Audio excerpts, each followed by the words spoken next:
experience of Lambeth, I mean, occurs on all kinds of different levels. I mean, first of all,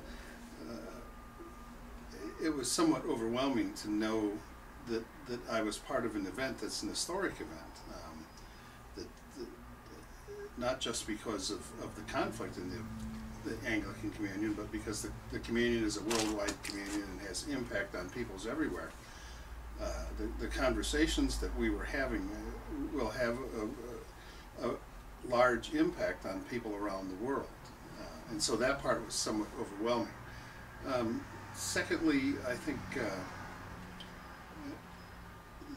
it was important for me to be a part of a conversation with leaders from our church in all parts of the world, from Zimbabwe and Zambia and Central Africa, from the Philippine Islands and Australia and Japan and England and North and South America, to have conversations to discover how the church lives out its calling in their part of the world, which is very different from ours. It's very easy for us as Americans to think that the rest of the world is just like us, because our country is so large and has such a major impact on how the world reacts to things.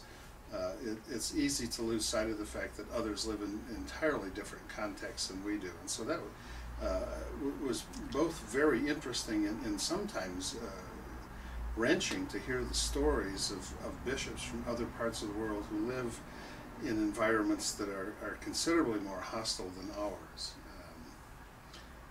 You know, in my Bible study group, a bishop from Zimbabwe was talking about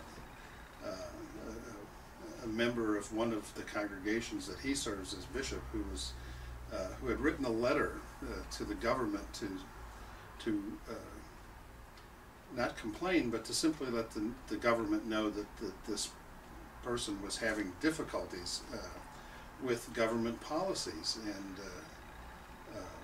a squad of young soldiers showed up at his house and cut off the hand he wrote the letter with.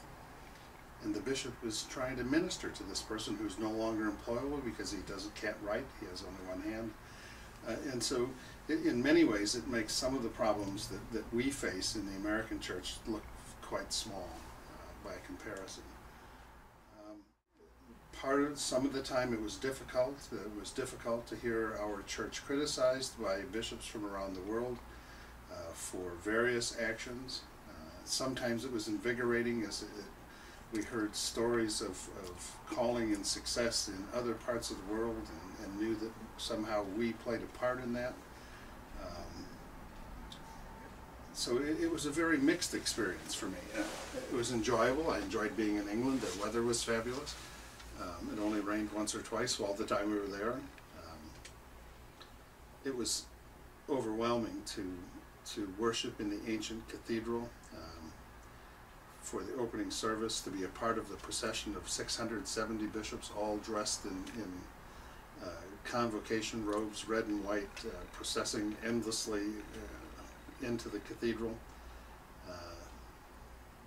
And so my experience in the church is every time we have a major church gathering, it always ends with some kind of legislative process where we take votes or write papers to say, and then vote on them to say what the mind of the group is.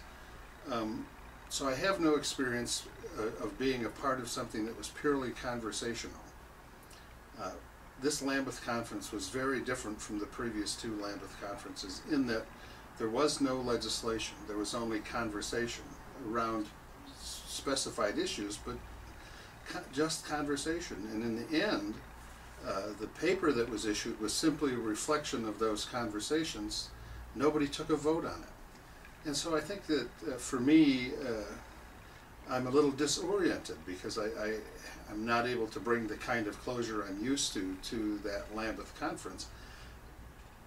But I think in the end, what will happen is that we won't really be able to know about the impact of this conference for a time, because all of it still has to unfold.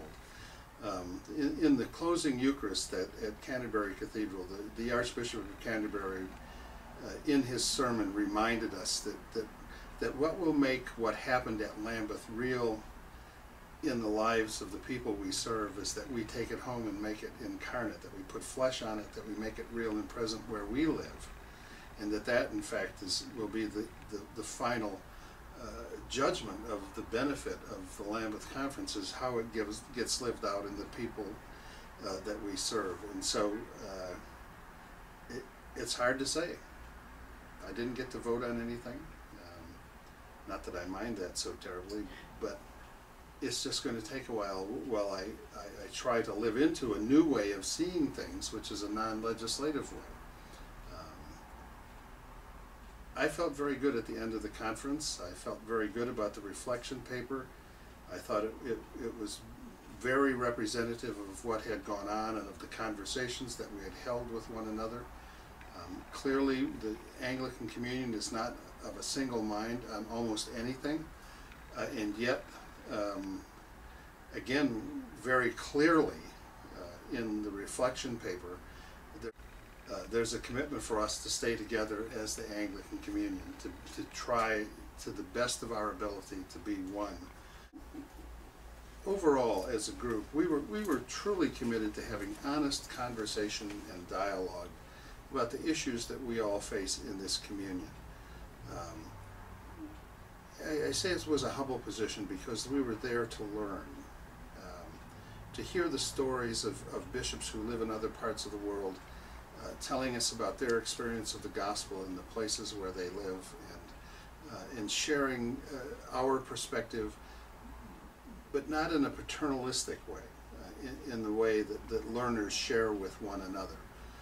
And so I was actually very proud of the American bishops and the attitude that we took as learners in the Lambeth process. We were not there to tell the rest of the world how things should be done.